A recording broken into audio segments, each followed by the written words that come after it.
Bienvenidos a una nueva edición de 2 versus Cine. Y en esta oportunidad les hablaremos sobre esos tips que pueden encontrar y que pueden determinarle y ayudarles a saber si una película es mala, para que no pierdan su tiempo ni su dinero. Pero antes de entrar en este tema, hablaremos del estreno más reciente del director Edgar Wright, que es la ya estrenada Last Time in Soho.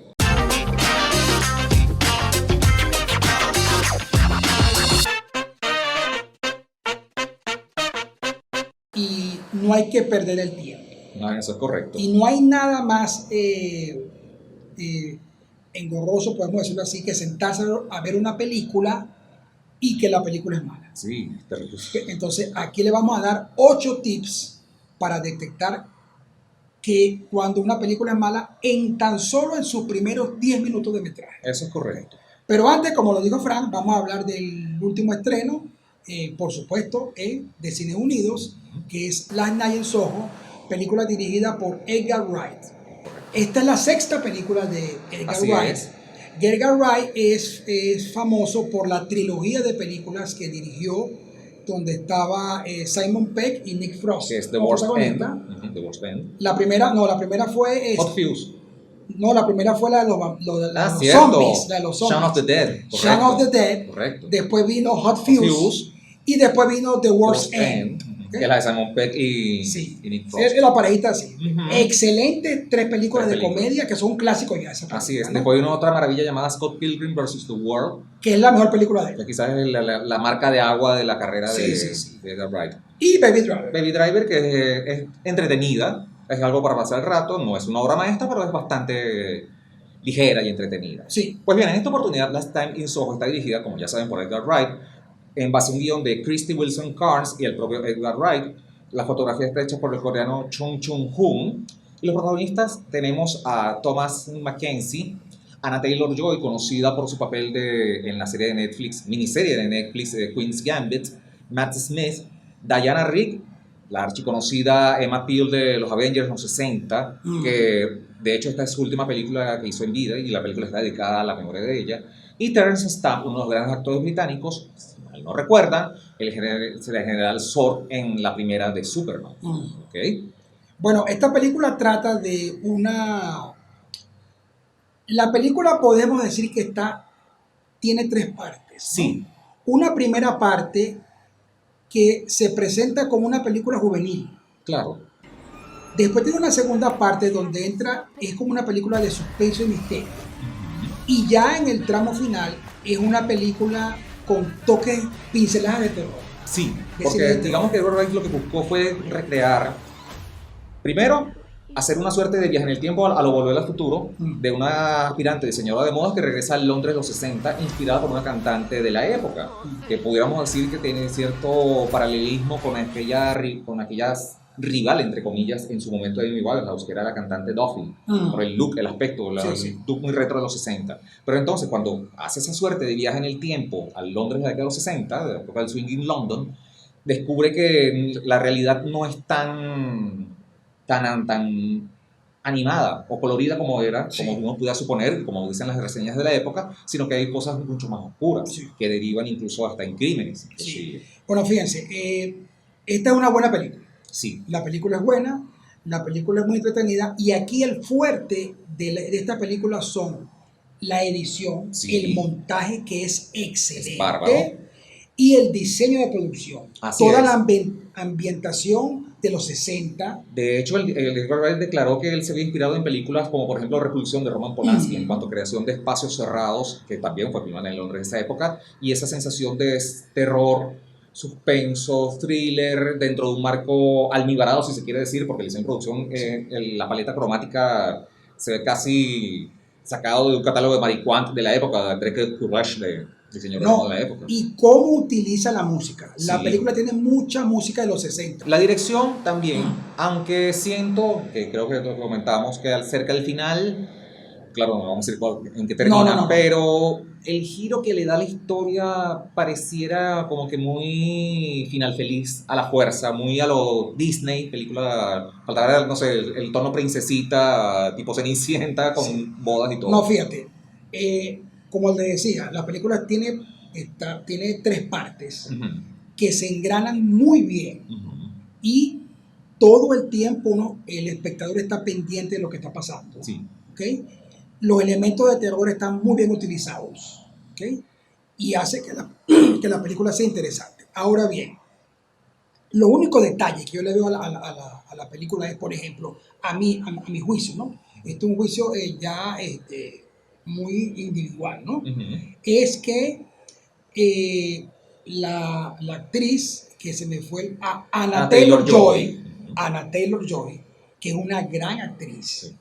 Ella salta a la palestra con The Witch, la bruja. La bruja, y en la serie de Netflix Queen's Gambit. Sí, creo que debieron haberlo utilizado más. Sí, siento como que estuvo muy subutilizada, le faltaba más parlamento, le faltaba más desarrollo de personaje, no sé. Utilizarla más. Algo ahí no me cuadraba muy bien.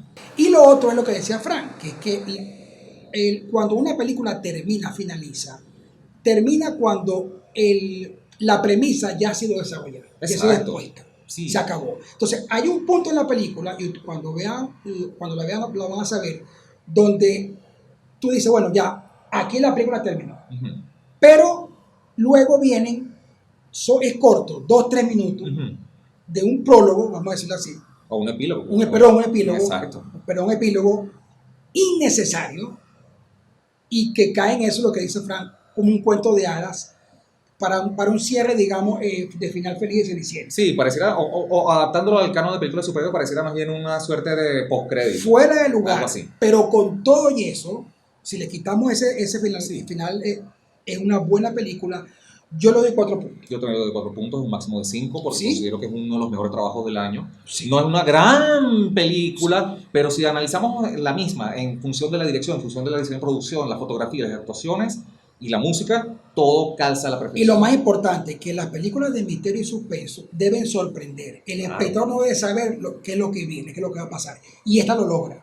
Eso es lo Tú crees una cosa y es otra lo que logra. Eso es te verdad. Engañan. Sí. Y ya con esto la película triunfa. Eso es correcto. Por eso no dejen de ver Last Time in Soho de Edgar Wright. Es altamente recomendada por nosotros aquí en Dos Versus Cine. Y recuerden verla, como siempre, en una sala de Cines Unidos, por supuesto. Bueno, y ahora sí, vámonos con los tips. Los 8 tips para detectar cuando una película es mala. En tan solo 10 minutos. Sí. En tan solo 10 minutos. Primer tips que le vamos a dar. Cuando las películas comienzan, aparecen las casas productoras encargadas de producir la película. Si usted ve que aparecen los logos de más de 3 productoras, aparecen 5, 6, la película va por mal camino. Porque generalmente, mientras más participación de productoras tenga una película, quiere decir que les costó a los realizadores conseguir dinero, financiamiento para la película. Claro. Entonces, buscan de donde sea, de fuente, y eso hace que posiblemente lo más seguro es que la película sea mala. Sí, eso, como dirían popularmente, raspar la olla de productores para tratar de abultarla teniendo presupuesto. ¿Okay? El segundo tip para determinar si una película es mala es: si a los 10 minutos ustedes no conectan con los personajes, mejor sálgase de la sala, porque no van a conectar. Si no sucede en 10 minutos, no va a pasar en 2 horas. No hay conexión de los personajes, eso es importante. Si 10 minutos no se conecta con los personajes, olvídese. La película no funciona. No tiene solución. Vamos al tip número 3. Generalmente, cuando una película está conformada, los protagonistas son actores que ya no están en boga, que ya pasaron de moda, que ya no los contratan para hacer películas, lo más seguro es que la película sea mala. Correcto. Al menos que sea Tarantino. Eso es, porque Tarantino le lanza papeles a todo el mundo, novatos, veteranos o gente que ya pasó sus 15 minutos de fama y los devuelve de nuevo al estrellato. El caso de Travolta, el caso de Keith Carradine. De hecho, hablando de Travolta, lamentablemente, si ahorita usted ve una película protagonizada por John Travolta, lamentablemente lo más seguro es que la película es mala. Sí, particularmente la más reciente del Gotti. Mala. O Battlefield Earth. Y también pasa mucho, de vez en cuando hace algo interesante, pero pasa mucho también con Nicolas Cage. Sí. Entonces, actores que ya dejaron de estar en buenas películas, dejaron de estar en boga, lo más seguro es que las películas que ellos protagonicen son películas malas. Eso es correcto. Aléjese de allí. Sin duda alguna. Okay. El cuarto tip para saber si una película es mala es si durante toda la película apelan al llanto en lugar de al intelecto. Si ustedes desde que empieza los créditos ya tienen que sacar los pañuelos, los Kleenex y demás para soplarse la nariz, sacarse las lágrimas, etcétera, etcétera, quiere decir que están yéndose a lo más instintivo, a lo más básico del ser humano, el sentimiento más crudo, sin tratar de apelar a la mente, de apelar a la parte frontal del cerebro. Lo mejor, si usted es fanático de esa clase de películas, es perfecto. Pero si usted desea ver algo más y siente que desde el principio está llora, sácase de Que es ahí. lo que hacen las telenovelas. Ah, exactamente. Las conocidas en Estados Unidos como la Soap soap operas. opera. Es apelar no al intelecto, A la sino a la emotividad. O a la sensiblería. No estamos diciendo que la película no tenga emotividad. Uh-huh. La tiene. Por ejemplo, la lista de Schindler. Claro. Hay una parte donde uno se conmueve y la gente llora en la sala. Igual en El pianista de Roman Polanski. Pero eso es una consecuencia de la historia. Sí. La historia bien hecha, bien elaborada, te lleva allá. Uh-huh. No obligado. ¿no? Claro. El llanto obligado que se ve que es colocado allí para manipular al espectador. ¿no? Eso es correcto. El tips número 5 es, cuando usted ve que también ocurre en las películas y también en las series de televisión. Cuando usted ve una cantidad exorbitante de canciones conocidas por todos, populares, Uh-huh.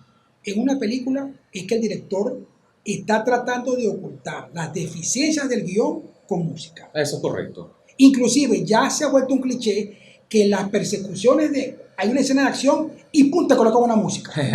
y ya está que no cuadra, le quita, le resta importancia a la escena de acción como Sí, tal. imagínate cómo hubiese sido la persecución de Bullet si le ponen música en esa secuencia. No, Contacto en Francia. O Contacto en Francia. El sexto tip para saber si una película es mala es el uso de sexo sin justificación. Porque salvo que estemos viendo una película pornográfica, que es más que obvio que lo que vamos a ver es sexo, si dentro de una trama aparece desnudos injustificados, escena de sexo porque sí. Porque recordemos también que el cine a veces tiende a ser muy timorato, al menos el cine para gran público, al no mostrar más de la cuenta, porque nadie quiere ganarse una censura que sea muy alta. Sí. En Estados Unidos la NC-17, que es una sentencia de muerte para un film. Pero si uno ve cantidad de sexo en abundancia, sin necesidad, sin razón, significa que la película es mala. Un clásico ejemplo, Showgirls, de Paul Verhoeven, donde salen desnudos gratuitos y las pocas escenas de sexo son tan falsas que se sienten más bien como si tuviesen sexo con el ombligo. Hay una parte donde ella tiene sexo en la piscina con Ajá. Y se ve, pero lo que pasa es que Showgirls es un placer culpable. Sí, esas películas son tan malas que no puede quitarle luego la película. Viendo, sí. ¿No? Sí. Bueno, llegamos al tips número 7, que son las películas de acción. Cuando una película de acción hay más acción, bala, que diálogo y que historia, la película es mala. Ejemplo, Rápido y Furioso. Rápido y Furioso. Ahora, sabemos que las películas de Rápido y Furioso son súper exitosas. Sí. ¿Por qué? Porque la mayoría del público, digamos, lo que se llama el público promedio, que no estamos... no estamos subestimando. No es subestimar, sino que se conoce al público promedio, porque no todo el mundo tiene por qué, a juro, tener una cátedra de cine, saber Por de cine. supuesto. Entonces Hollywood o las películas comerciales utilizan una fórmula. Una fórmula para hacer películas que se repiten en diversas películas, en la mayoría de las películas comerciales. Algunos dirían que hacer películas como quien hace chorizos. Y entonces ellos el guión prácticamente lo dejan a un lado y lo que hacen es colocar acción, sin ningún tipo de sentido, sin ningún tipo de contenido que esté relacionado con la historia, y cosas totalmente inverosímiles, no fantásticas, porque hemos dicho, las películas de James Bond o las películas de Indiana Jones tienen elementos fantásticos.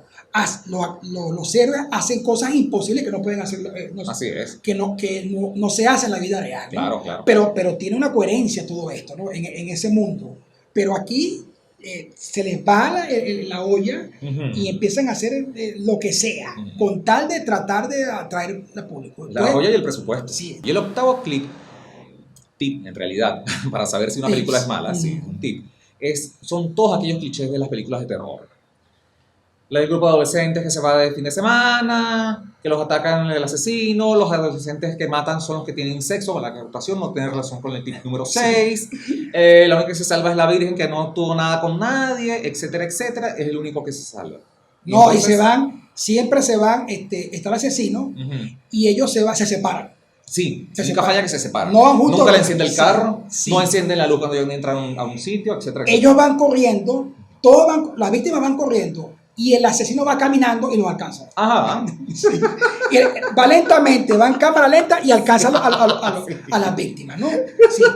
Las víctimas siempre hacen lo que no tienen que Lo que hacer. no deberían de hacer. Cualquier persona con 5 dedos de frente o 4 dedos de frente ve la película y sabe que no se puede meter por aquí, no se Claro, claro. Las víctimas de la película son todos tontos y estúpidos.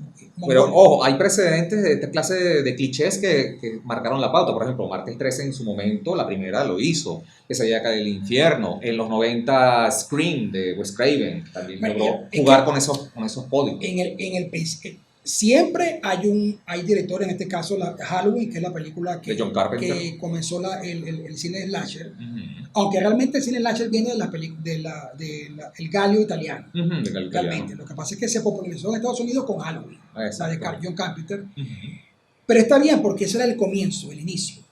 Pero estamos hablando de aquí cuando ya se vuelve un cliché. Exactamente. Un cliché repetitivo en todo lo mismo. Y parece que nadie se sale del Y lamentablemente ya las películas de terror es conseguir una buena película de terror. Es como buscar una hueá a un pájaro. Sí. Prácticamente no hay nada. Porque yo no sé qué es lo que me faltaría ahora, lanzarle sangre de verdad a la gente en la sala. O sea, es tanto la repetidera, lo mismo, que ya no impacta, no da miedo.